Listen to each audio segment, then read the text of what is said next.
Hi there, this is Catharine River Rain, and we are the 22nd of October, 2013. I'm up here on the mountain in Montreal, and I'm here to talk about Mercury Retrograde in Scorpio. Now, it just went retrograde yesterday, so I'm sorry the video is maybe a day late, but I was planning something special, so here it is. There's a few ways to talk about Mercury retrograde, but first I'm just going to go into a little bit about what Mercury represents in your chart or as a planet. Mercury's quite fascinating because if you look at the other pantheon where he is Hermes, he is the winged messenger god. He has a helmet with wings coming out of his helmet to symbolize his communication and also, of course, a higher connection to God. So a communication symbol with wings on the head. Very fascinating. So communication in this sense isn't strictly just, hey, how are you? I'm fine, good, you? Great. How's the weather? It's also communication with the divine.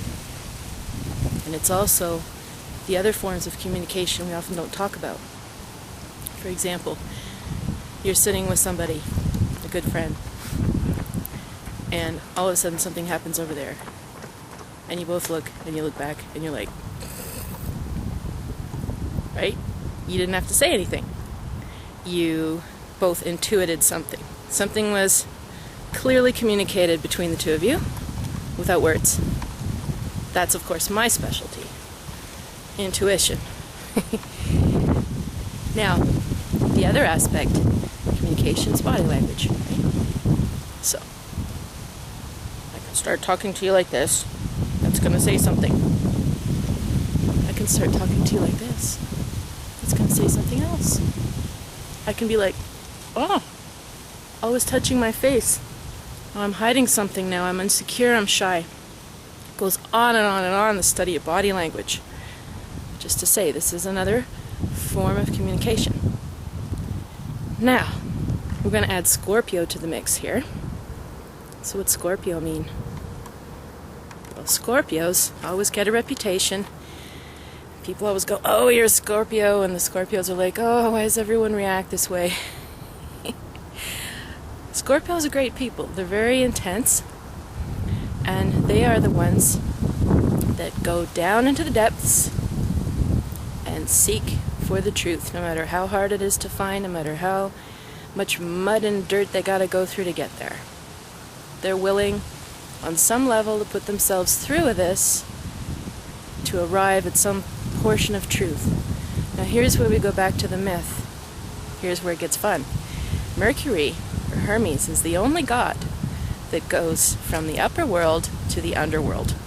And in the underworld you encounter Pluto, or Hades, which is, if you want to put it in Christian terms, you could call it hell.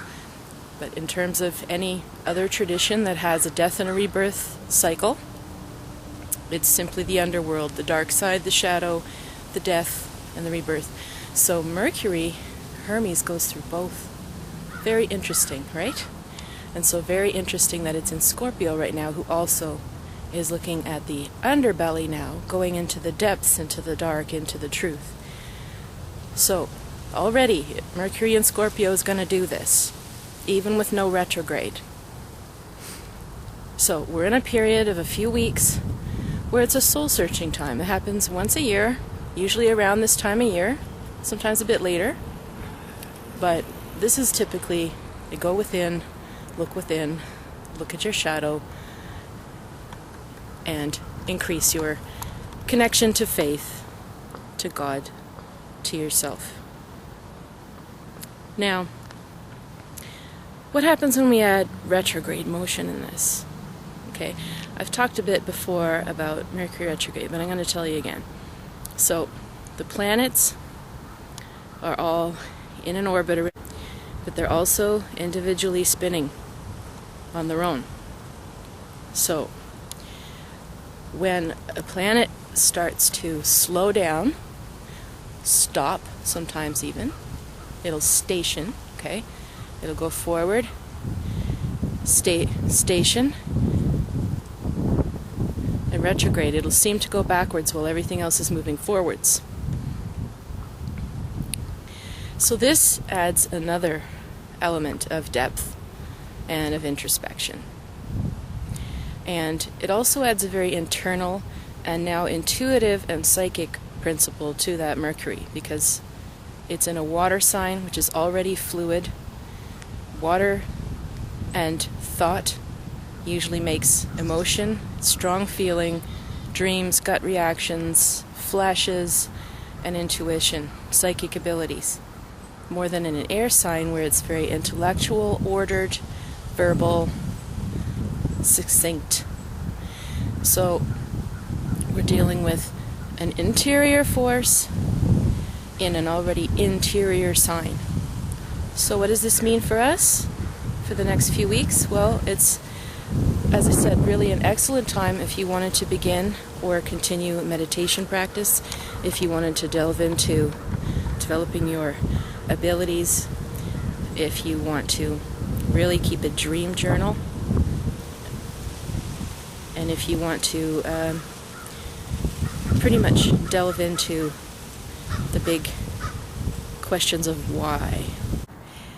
So the other aspect I wanted to bring up today about this is something called the Sabian symbols. Now these are quite interesting, and I think I'm going to start posting them every day, because the Sabian symbols are a series of allegories or stories, images, scenarios, quite precise, and there's one for every degree of the zodiac.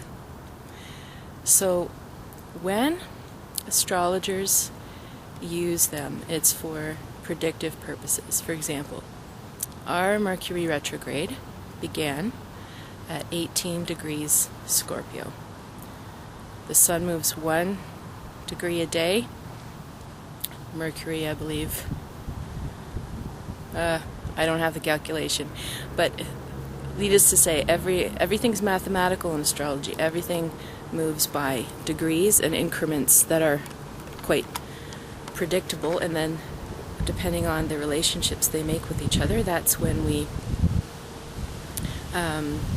see events that can come out of it. So we look at the degree that it went retrograde, which is 18 degrees, and the image for this, or the symbol, is a rich woods full of fall colors. So thus I am standing in a rich woods full of fall colors, and I was waiting for a sunny day to come do this for you. This gives me a much nicer feeling about how this Mercury retrograde is going to play out, because it's a very beautiful image. The leaves are not dead, they're still alive, there's still colors, but we are starting to accept the cycle is ending for the fall, but it is not yet there.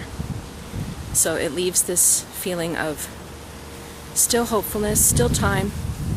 So I would suggest to you over the next 3 weeks in this Mercury retrograde to be okay with your introspection, okay with solitude, to develop yourself and delve, to have deep conversations when possible, and to maintain that sense of hope that you're walking along the woods path and the leaves have not all fallen down.